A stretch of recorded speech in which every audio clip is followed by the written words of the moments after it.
ஒரு சுவையான மனதில் நான் என்றும் நினைத்துக் கொண்டிருக்கிற ஒரு செய்தி.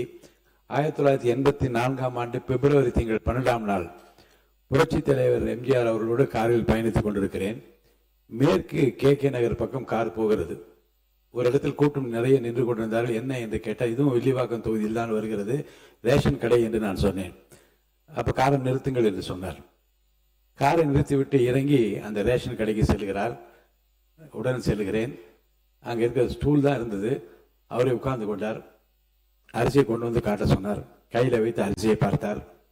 அப்புறம் என்னென்ன பொருள் இருக்குன்னா லைனில் நின்ற மக்கள் எல்லாம் பார்த்து, ஏன்னா ஒழுங்காக கொடுக்குறாரா, எடை சரியா இருக்கிறதா என்று அப்படி நின்று பார்த்தவர் அந்த எடைக்கு பக்கம் பின்பக்கம் திரும்பி பார்த்தார்.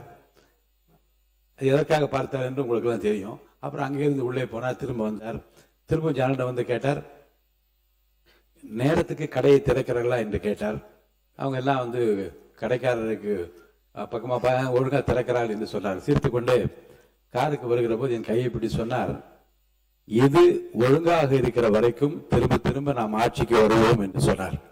அதனால நீங்கள் எல்லாம் பேசுகிற போது என் நினைவுகள்லாம் பின்னோக்கி திரும்பி, அதுவும் குறிப்பாக உணவுத்துறை அமைச்சர் ரொம்ப தெளிவாக என்னென்ன மாற்றங்கள்லாம் நடந்து கொண்டிருக்கு என்று சொல்லுகிற போது, மத்திய தொகுப்பில் இருந்து தமிழ்நாட்டுக்கு அரிசி அப்போது குறைக்கப்பட்டது அவருடைய ஆட்சியில்.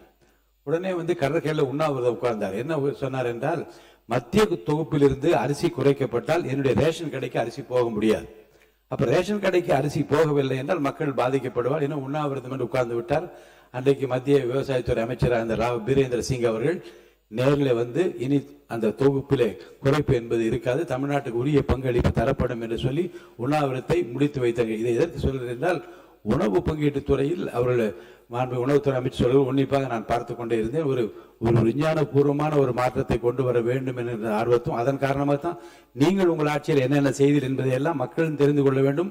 அதற்குரிய மாற்றங்களை எப்படியெல்லாம் கொண்டு வந்திருக்கிறார் என்பதை மக்களுக்கு தெரிவதன் மூலமாக ஒரு தரமான அரிசியை மட்டுமல்ல, ஒரு தரமான ஆட்சியை தருவதற்கு என்ன நடந்து கொண்டிருக்கிறது என்பதை மக்களுக்கு தெளிவுபடுத்த வேண்டும் என்பதற்காகத்தான் இதை அனுமதித்துக் கொண்டே இருக்கிறேன். 1 மணி நேரம் ஆகிவிட்டது. உறுப்பினர் அவர்கள் இன்னும் இதை பற்றியெல்லாம் பேசுவதற்கு மானிய கோரிக்கைகள்லாம் வருகிறது. நன்றி கூறி